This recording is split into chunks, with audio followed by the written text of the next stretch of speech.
All 9 episodes of WandaVision are directed by Matt Shakman, and this is the beginning of Phase 4 of the Marvel Cinematic Universe, I believe. And I think this is a very bold step forward because a lot of things are introduced that are very new to the Marvel Cinematic Universe, and I think will take this, series of films into a very different direction than what we have seen before. We've had phases 1 through 3, and now Phase 4 is I can't predict where it's going to go forward from here. I think it's something that's going to be very fun to watch, but it all starts with this show. And what do I think of the show? I liked it. I really liked WandaVision. I absolutely loved everything about the WandaVision show because what happens is that out of Wanda grieving about the death of Vision, oh yeah, this is going to have a lot of spoilers in it, but just so I can explain certain aspects of the series, meaning what I like and what I didn't like and what worked and what didn't work. So, spoilers going on forward. Out of grieving for the death of Vision, Wanda ends up creating her own world out of a city where she takes people hostage and uses them as props for WandaVision, which is a show that, she lives out her life and each episode with Vision, because she brought Vision back to life somehow in the beginning, we don't know. Sooner or later, we find out that she just created him out of her memories of Vision and that it's not the actual Vision because the actual Vision is dead. She creates her own TV show called WandaVision where she gets to live her life with Vision, and each episode that she creates is a different era of TV from the 50s onward. And everything about the WandaVision show I absolutely loved. I think Elizabeth Olsen and Paul Bettany were able to transport themselves into that specific era of TV, and they do a fantastic job in every episode, replicating what they would be like if they were in those specific eras of TV. It's fantastic, and I could watch the WandaVision show forever. I want more of it. It's really fun, and I loved watching shows like the Dick Van Dyke Show and the Andy Griffith Show growing up. If I were to go hang out with my grandma, I love that kind of TV because it's very different from what we know now. And when we start getting into the later 2000 2010s, we get into more familiar territory with Malcolm in the Middle and Modern Family-esque type stuff. I thought it would have been more funny if it was The Office instead of Modern Family, what inspired the 2010s. But I still think it's kind of funny that we got a Modern Family-esque WandaVision episode, and Modern Family is ABC, ABC is Disney, so I should have expected that instead of expecting The Office. But anyways, getting off track. I think the way they filmed those episodes to look like as if they were filmed in that specific era of TV was brilliant. The aspect ratios and the sound, the look, the color, everything was beautiful. And I want to bring up Wonder Woman 1984, whatever, because one of my complaints was that it didn't look like it was in the 80s. Not as in film it like it was filmed in the 80s. Make it look like it was in the 80s. Nothing about Wonder Woman 84 made me feel like this was taking place in 1984. Everything about the WandaVision show makes me feel like I was transported back into those times. Like, holy Christ, it's amazing. And that's something Wonder Woman 1984 couldn't do. I absolutely hate that film. But getting off track again, everything about the WandaVision show I absolutely loved. And now we're going to get into some of the stuff that I really couldn't connect to with the show. The actual connection to the Marvel Cinematic Universe. That being, we're following this operation called Sword, that is trying to figure out what Wanda's doing because she took an entire city hostage. Basically, a lot of people are missing and they're puppets basically because Wanda wants to create her own world and be with Vision because she couldn't in the actual world. And we end up meeting Darcy from the Thor movies, Monica Rambeau, who was a child in the Captain Marvel film and now she's all grown up, and Jimmy Woo, played by Randall Park, and he's fantastic in the show. I loved everything about him. And Darcy was fun to watch too.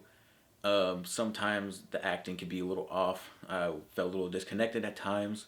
But Monica Rambeau, that character, I really didn't care for. I didn't connect to her in any way. And that connection meet the connection of this show to the rest of the Marvel Cinematic Universe, I think, is what takes away from the show, because it doesn't feel like we're watching WandaVision. We're watching Wanda's story most of the time. It feels like we're watching Wanda's story, and then we're trying to connect so many other pieces so we can make more movies and more TV shows. And it's what makes me think that this could have easily been a movie, and that could have done that instead of a show. But I get it. They wanted to have multiple episodes, replicate multiple eras of TV, so we can see the different ways that Wanda is grieving over Vision. And I mean, I did enjoy the show, but I really think this could have easily been a movie, especially with how a lot of the episodes end and we go, wow, that's it? Because a lot of these episodes are very short. They end way too quickly. But the pacing, it made me want more. I really wanted to see what was going on. Why was Wanda doing this?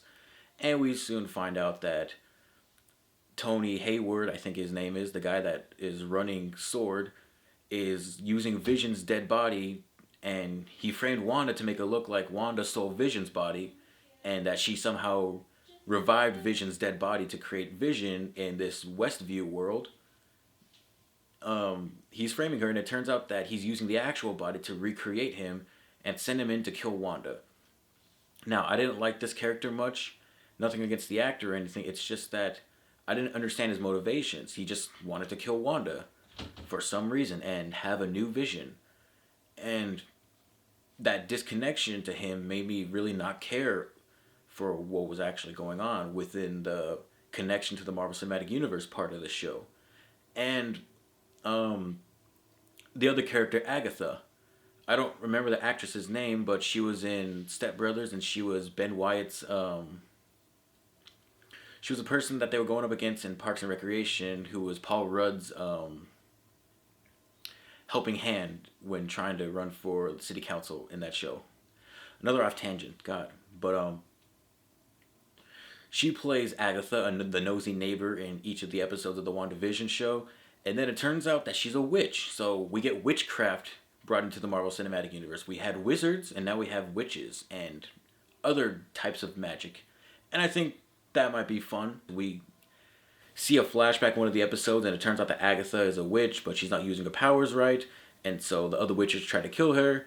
And we really don't get a lot of reasons for why Agatha is trying to do what she's trying to do, steal Wanda's powers. And it turns out that Wanda isn't a mutant, she's actually a witch, the Scarlet Witch. And we don't get a lot of clarification on what it means to be the Scarlet Witch. She ends up doing something with her magic spells that she ends up learning how to use Wanda. And Agatha goes, wow, you have no idea what you just did. So we do get a sense that Wanda is extremely more powerful than we thought she was. And it even shows when she uses her spells at the end of the series in the last episode, which I thought was very underwhelming. We'll get to that in a moment. But Wanda gets to use these powers, and she rocks a banging suit. It looks awesome. And what am I trying to say here? Gosh. Witchcraft. That gets implemented in the show. But we really don't get a sense of why Agatha is doing what she does. These villains have no motivations, and that disconnect really made me not care for the connection to the Marvel Cinematic Universe. And I'm not saying this is a bad show in any means, but that disconnection is kind of drawing me away from the show.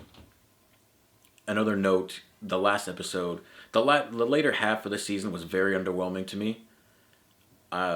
Because that connection to the Marvel Cinematic Universe was very uninteresting, because it just, I wasn't interested in anything else. I wanted to see more of Wanda's story. I didn't like that we were kept drawing away from Wanda, because that Wanda grieving is the most important part of the story, especially when she creates her own kids, and then she has to end up killing the kids because she has to get rid of the Westview world. But then at the end of the show, after credits scene, then she ends up hearing the boys' thoughts and their voices somewhere else. So Wanda doesn't actually get to lose anything because she's all powerful. So she ends up getting them back in the future, maybe. So that, consequences never really seemed to stick around in the Marvel Cinematic Universe. And it's one of the things that kind of bogged this show down for me. But overall, I thought the show was quite enjoyable. The last episode was very underwhelming because it was just Wanda and Agatha shooting magic stuff at each other, and the Vision fighting the White Vision with the more unique fight sequences because their vision, they can phase through each other and shoot beams, and they had their intellectual conversation about what it means to be them, who is the actual Vision, and why shouldn't he try to kill the other Vision. And then he ends up turning White Vision into regular Vision, by giving him all the memories, even though he shouldn't have all those memories because he's not the actual Vision. He's not even based off the dead body of Vision. But Vision, White Vision just says, "I am the Vision," and then he flies off. So, the last episode, very underwhelming because I expected more emotional weight. And yeah, it kind of sucks to see Wanda have to say goodbye to Vision and her kids. But oh no, she can just get them back because White Vision is basically Vision, and she might end up getting her kids because of the multiverse, because the Doctor Strange movie coming out. But I did enjoy the show to an extent. I really enjoyed the first half. The second half was sort of a letdown, but overall I did say I enjoyed this series, and I can't wait to see what else is going to happen because of this show. But I really thought this could have been a movie, and the fact that it isn't is just Disney saying we can do whatever we want now, and they won't care because they'll give us money for Disney Plus anyways. It's strange to think about, but I enjoyed the show. I can't say I didn't. I have my complaints, but it's whatever at the end of the day. I'm giving WandaVision a B+. Tell me what you thought about WandaVision in the comments below. Let me know what you thought. And as always, I'll be back with more enjoyable content like this. I'm excited for Falcon and the Winter Soldier coming out later this week. And that's all I really have to say. WandaVision, I liked it. Could have been a movie, could have been a lot better. Last episode, very underwhelming. And also Quicksilver. Let me mention Quicksilver real quick. That was dumb. Bringing in Quicksilver from the Fox universe, the X-Men universe, just to say, oh, he's not the actual Quicksilver, or Wanda just imagining him is just out of coincidence that it's just this random guy who has these powers because I guess he has a necklace that Agatha gave him to make him run fast. And it's just the creators just trolling us, going, haha, you thought it was mutants and X-Men. Nope, it's just this guy named Ralph Boner. Ralph Boner. When Monica was reading the papers, I thought it said Ralph Bonner. But I should have expected them to say make a boner joke. Ralph Boner. Jesus Christ. All that for a boner joke. That was very funny. You did a great job, your comedics, over at Marvel Studios. That was a very good job of you. But I guess we won't get that connection to the X-Men universe unless Doctor Strange does something very wacky in his movie. But anyways, those are my thoughts. I wanted to do this very unedited because I have had this to think about for the past week or so that this show has been over for. And now I'm very excited for Falcon and the Winter Soldier. But anyways, like I said before, tell me what you thought about the show. Did you think the last episode was very underwhelming like I did? Because I expected a lot more from the show, a lot more emotional weight, a lot more connection to Wanda than we got, and not so much disconnection because of them trying to connect everything to everything else in the Marvel Cinematic Universe. Karen's about to die, but B+. I liked the show, but it could have been a lot better.